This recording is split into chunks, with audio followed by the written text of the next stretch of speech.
Shalom, saudara yang dikasihi Tuhan. Kita patut senantiasa bersyukur kepada Tuhan.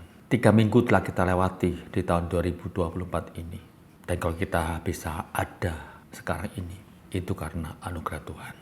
Saudara, hari ini saya mengajak saudara belajar kembali dari perjanjian lama, yaitu 1 Samuel pasal 17. Kita akan baca ayat 37 yang berbunyi demikian.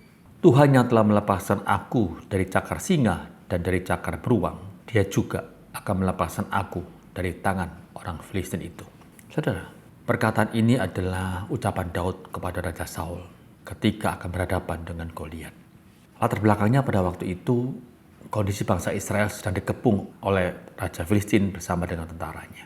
Kondisinya begitu memprihatinkan, saudara. Mereka dicekam ketakutan oleh ancaman raksasa yang bernama Goliat. Perkataannya sangat melecehkan dan menghina bangsa Israel. Juga Tuhan yang dihina habis-habisan oleh Dia. Namun kalau kita lihat, bangsa Israel bukannya marah, mereka malah dicekam ketakutan ketika menghadapi kondisi seperti itu.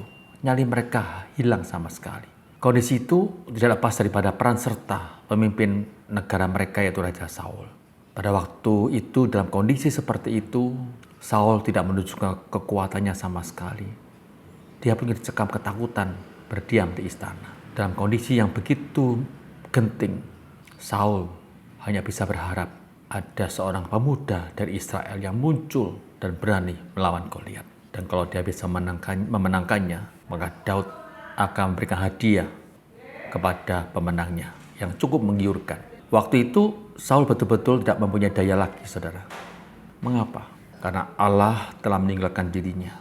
Padahal, saudara, ketika Allah masih menyertai dia dapat mengalahkan musuh dengan gemilang.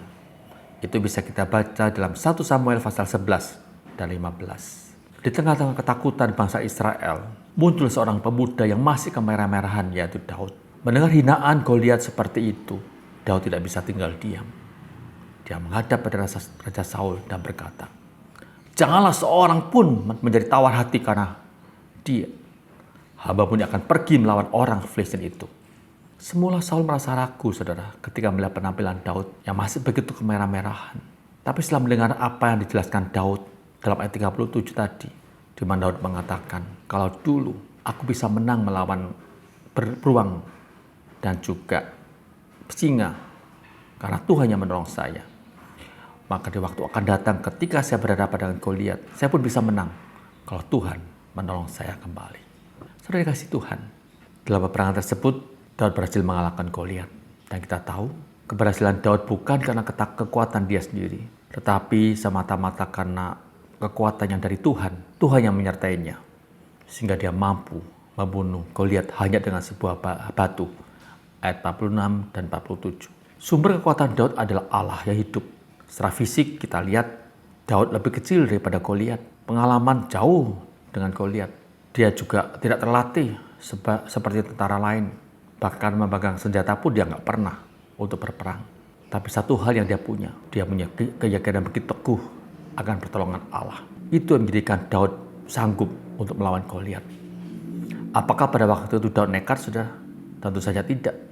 Imanlah yang menjadikan Daud menyatakan niatnya sehingga dia bisa menang menghadapi Goliat. Daud percaya, bersama Tuhan aku bisa melakukannya. Saudara, dalam hidup ini kita sering berhadapan dengan Goliat-Goliat yang membuat kita gentar dan takut. Memasuki tahun 2024, kita nggak tahu apa yang terjadi. Mungkin kita akan berhadapan dengan Goliat begitu mengerikan yang menghadang akan kehidupan kita.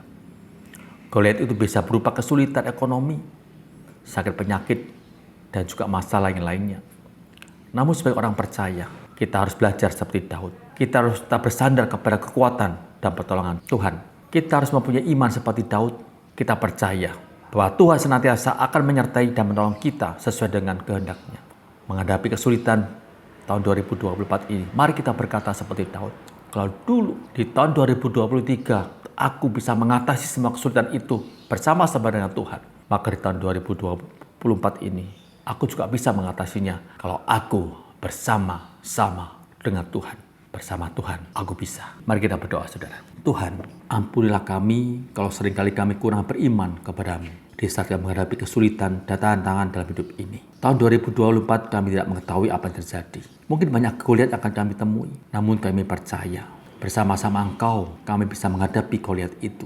Bersama-sama dengan Engkau Tuhan, kami bisa memenangkan peperangan itu. Tuhan, beri kami iman yang kokoh agar kami senantiasa percaya akan pertolongan-Mu. Dalam nama Tuhan Yesus kami berdoa. Amin.